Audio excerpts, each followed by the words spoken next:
Sam Sulek and the Trentmans got absolutely massive eating total garbage. Now I wanted to see if this was the actual strat or it was holding them back. You could turn around and say, oh my god, they're bigger than you, this and that, but I always have one phrase that I keep in mind when people say this to me. The greats could have been greater. The bodybuilders could have been even bigger. And they're also on steroids, so we need every advantage we can fucking get, right? As natural lifters. 2 weeks ago, I had continuous, terrible training sessions. I was constantly yawning. I didn't feel like it. The training intensity was kind of mediocre. I didn't even want to speak to people in the gym, which is not like me at all. I'm very social, but I just couldn't be arsed because the training sessions were getting me in such a bad mood. I was getting the same progressive overload as the week before, as the week before, as the week before, or even less sometimes, because my energy was just completely depleted. I found myself forcing myself to stay at the gym, and then if you've done this before, you'll understand how fucking horrible that is. I have to force myself to stay at the gym, which usually I fucking enjoy it, man, so I don't know what was going on. And if this was a one-off session, I completely understand. Like, I wouldn't suggest changing your training or style or food or whatever if it's one bad training session, but this was consistent. 4, 5, 6, 7, 8 training sessions in a row for weeks and weeks and weeks on end. I felt like fucking shit. So many plateaus, so many times I failed, and it was driving me insane. So I set myself a challenge. What if I eat only whole foods for 2 weeks? What if I was like, you know what if I actually do this? What will happen to my performance? Because I've been coping with my diet recently. It's the end, like Christmas is carrying on through, and the new year and all this unhealthy food, and my diet wasn't as tip top as I knew it could be. So I set myself the challenge for 2 weeks to eat only 100% whole foods. I had two, what's the word? Exceptions. I had 2 exceptions. I had artificial sweeteners, a couple in my coffee every day, and I also had seasonings and bullshit Kopi seasonings on my family meals, which we'll talk about when I give you the exact diet I was on.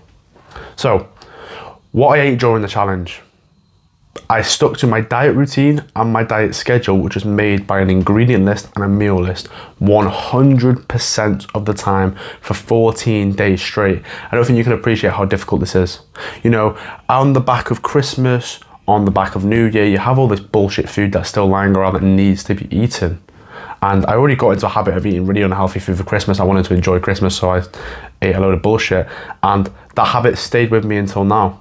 You know, I had 2 copes, which was I would eat loads of this shit food because it's bulking, and also because the food doesn't want to go to waste, so I've got to eat it.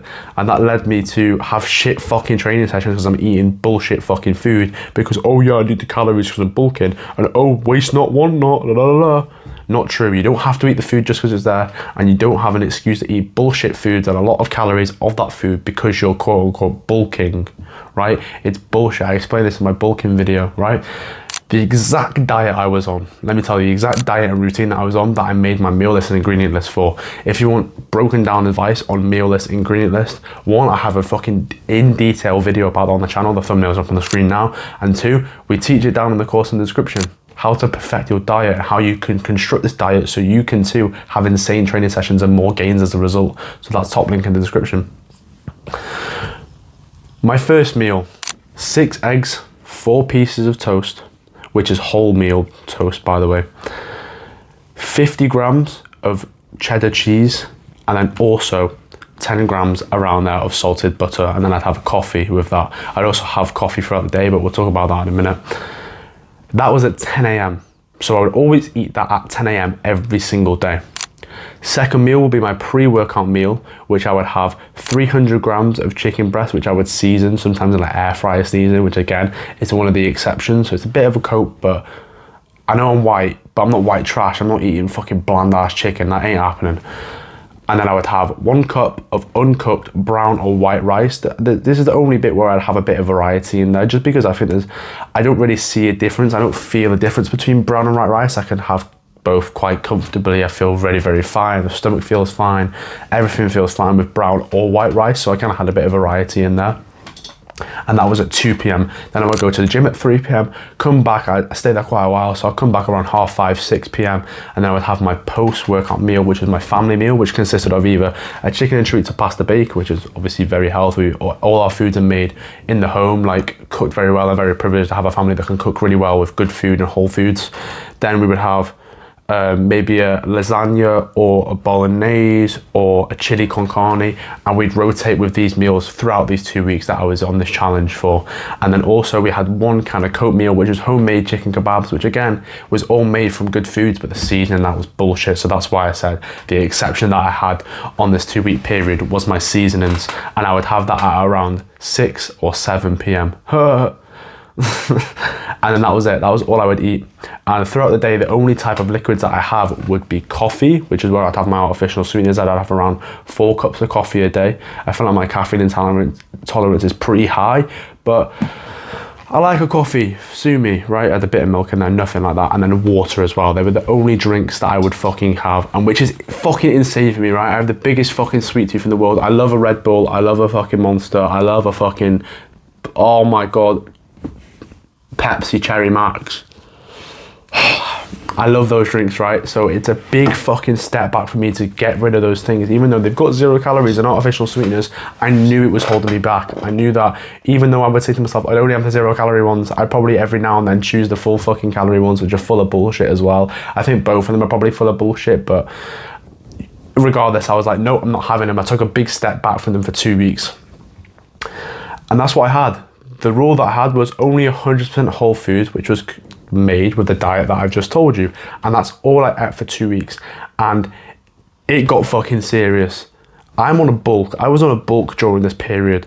And I would rather not eat than eat the bullshit. Like I said to you before, a massive cope that I had was that I would allow myself to eat bullshit to hit my calories. And I said, fuck that. I said, fuck that, fuck you. I'm not doing that. I would rather take a hit to the bulk, lose a couple of kilo, lose a couple of mass, lose strength, than have any ambiguity in these results whatsoever. I didn't want any fucking false conclusion, false narrative. I wanted a true conclusion to see what would fucking happen. So I took a hit to my fucking bulk. I lost a kilo, bro. I lost a fucking kilo, right?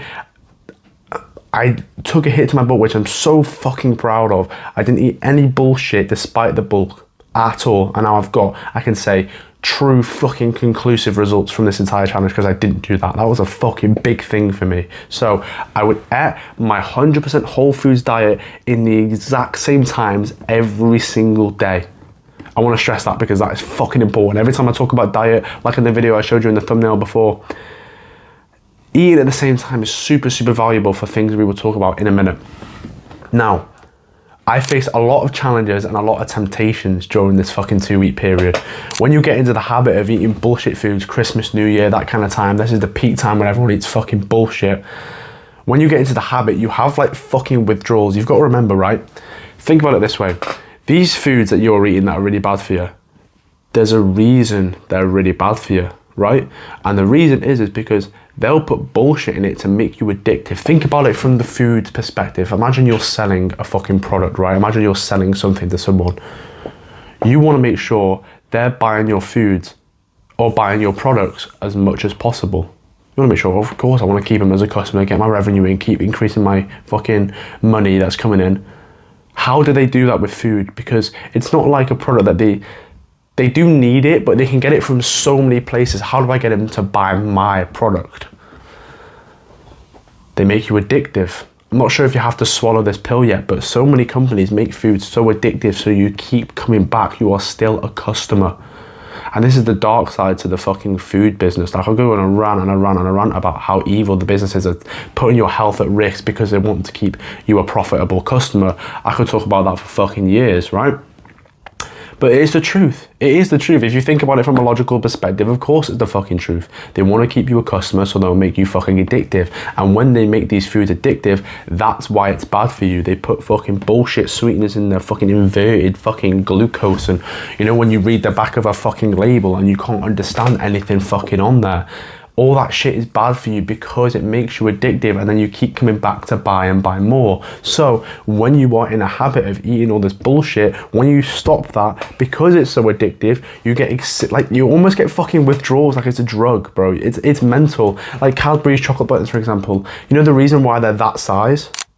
Because they've been split tested for years and years and years to see what size and what shape the most palatable food is. They found it out, they replicated it, it's like a small fucking circle, and now you eat the whole bag every time you eat a fucking Cadbury chocolate bar. I'm gonna only have one or two. You eat the whole fucking packet because it's extremely palatable, addictive, and you keep coming back to buy fucking more. I could go on about that for fucking ages, right? So bro, honestly, please don't fall into this trap. You almost get withdrawals and the temptations are insane, so you need to understand how to deal and get rid of these fucking stupid temptations, sorry. One, the biggest temptation that arose for me was when I would miss my food schedule. Now, I missed my food schedule maybe twice, because one time my gym partner came early and I was making food and I didn't want him to wait like half an hour so I could eat my food. So I went to the gym, came back and ate it later. But when you miss your timings of your meals, it's so fucking important. I say eat at the same time every day because that's when hunger strikes, and we'll talk about that in a minute. Hunger clocks in and clocks out like a fucking employee, and they come in waves, which we'll talk about in more depth in a minute. And when I would miss this schedule, I would constantly grab the in-reach foods. Now, the in-reach foods are things that you will grab on default, that are on the shelf, that are in the fridge, that you can just eat really, really quick before you go to the gym. And I found myself trying to grab all this fucking bullshit because I didn't eat the meal that I was supposed to eat at that time. And typically, the reason why the in-reach foods are so bad is because, well, what things are going to be easy to eat quick and you don't have to cook? Ultra processed bullshit foods that have already been made for you, that have an insane long shelf life, that have preservatives in them that are really bad for you, that are going to make them easy to grab and easy to eat very, very quick, right? So when you ever resort to these in-reach foods, it's fucking bullshit, bro. It's absolutely bullshit. So when you eat to your schedule, I always got the temptation to grab the fucking quick fucking chocolate bar, grab the fucking bullshit in the fridge, resist it. And there's a couple ways you can resist this. I have a phrase, out of sight, out of mind, right? So whenever your in-reach foods are in front of you, they can be very tempting to fucking grab and eat. Of course, right? You're looking at the food, you're thinking about how tasty it is, all this bullshit, right? Every time I think and feel these emotions, I almost, as a fucking retaliation, go, all right, legs, let's walk out the fucking room. And when I walk out the room, I make myself busy, then the temptation just passes because I know it's not in reach anymore. It's not as easy. And just that increased level of friction will be like, you know what? You don't need this. And that increased time in between grabbing the food allows my brain to fucking think and be like, you know what? You don't actually want this. Remember, you're on this challenge. You don't want to fucking have any ambiguity in your results. You don't want this food. And that's very important. It's very important I mention that because a lot of food that you eat that's bullshit is because of impulsive actions. Because it's so quick and so easy and you're hungry, you react to grab that bullshit food very quick and very impulsively. When you have that time to think and you actually think, you know what? I don't want that food. I don't want it. So then you don't have it. A lot of bad food and the habitual things of having bad food are very impulsive. So if you can increase the friction, one, of you having that food and the time that it takes to eat that food, you can actually decide to think, you know what, I don't want it, and then you don't have it. So that's where out of sight, out of mind comes in. And then also have some accountability. Tell your family, tell your friends that, you know what, I'm not eating any of these bad foods. And then let's say you want a temptation to grab that food, but you're in front of your mum or your dad and you've already told them, you know what, I don't want this bad food. They're going to judge you like fuck. They're going to judge you insanely highly when you grab that bad food and eat it. They're going to aha, you said you didn't want to have this food and now you're fucking having it. You're a fucking pussy. You don't stick to your word, la la la la. They're going to judge you. And that feeling of being judged is a lot more of an intense emotion than the craving is. So you'll ignore the craving so you don't get fucking judged. A lot of reasons why you give into cravings when you're on a diet, when you don't eat 100% whole foods, is because the emotion of having and satisfying that craving is the highest, right? When you have an emotion that overrides that contrasts that in retaliation to that is more intense, that's when you'll ignore the craving. I'll try and give you a quick example. Let's say you really, really, really want this like nice food, and let's say Lidl bakery, fucking bullshit, proper bullshit foods, right? But you're with a date. I don't know why you took a fucking date to Lidl, you broke ass bitch. But let's say you're on a date, right? And you've already told this girl, like, again, oh, I pride myself on being so healthy and stuff like that. The emotion, the intense emotion of you wanting to impress this girl and sticking to your word, and the accountability that you'll have from that girl when you don't eat the food, will be higher than the craving. And because they're in contrast, you'll ignore the craving and say, no, I don't want this food because I want to impress this girl instead. So you see how the more intense emotion in contrast to the craving will allow you to ignore the craving and stop having the bullshit food. So when you create accountability, when you tell people, you know what, I'm not eating this food, I'm doing this, I'm doing that, and then you get that temptation, you'll all of a sudden be able to ignore it because you've had that accountability, and that intense emotion of being judged will override the craving 100%. So out of sight, out of mind, and accountability very, very much helped me. And you know how we talked about how the importance of eating a schedule is? Hunger clocks in and clocks out, and I call it the ghrelin worker. Ghrelin is a hormone that arrives in your body that allows you to feel hungry. When you feel hungry, it's because ghrelin is spiked, and ghrelin only spikes in waves. And when you understand this concept, you understand that you don't actually have to eat right now, it's just ghrelin spiking, it'll go away eventually. And this happens typically when you eat. So if you don't eat in your schedule and you have this dead time where you're supposed to be eating but you're not, this is when ghrelin will spike, and this is when it will cause you to cope and actually have shit food, right? But if you understand this concept, you know, you don't actually have to eat right now. It's just the ghrelin spiking, the ghrelin's clocking in and he's doing his shift. The ghrelin will clock out in an hour and a half. Let's just stay busy until the ghrelin clocks out again. And now you have the mindset of, I don't actually have to eat right now. I don't have to have that bullshit food. The ghrelin will clock out. I'll stop feeling hungry. Let's just stay busy in that time. And as soon as I understood this concept, years and years ago, I was able to, one, fast a lot better because I was like, you know what, just because I'm hungry doesn't mean I have to eat. Ghrelin's going to clock out in an hour anyway. And two, resist the temptations, because a lot of the temptations came from the feeling of, oh, I have to eat and this is my only option. When I understood this and understood, you know what, Ghrelin's going to clock out in an hour. I'm not going to die. I ate food fucking last night or this morning. I'm not going to fucking die. I've got at least a fucking week before any symptoms show up of bad, like, fucking no food eating, whatever bullshit. I'm not going to die. Ghrelin's going to clock out. I just don't have to eat the bad food, and I'll eat healthy foods, right? And that's what I did. When I understood that ghrelin clocks in and he also clocks out, if I keep myself busy during this time, then, you know, I won't eat bullshit food. And now the perfect scenario is obviously, you know, stay to your fucking scheduled meal list, but things go wrong. So understanding this concept, when things go wrong, can go a fucking long way. Ghrelin, the hunger hormone, clocks in, but he also clocks out. Remember that. And finally, the reason you're fucking here, the results. The results were fucking insane, right? I went from having like multiple sessions where I'd fail sets, right? So I was doing like a 3x3 bench press or a 3x5, and it's a weight that I previously hit and I couldn't hit it because I was so fucking poor performance because of the bullshit I was eating. When I did this, I went back to my old weight and I hit it pretty nice, like comfortably.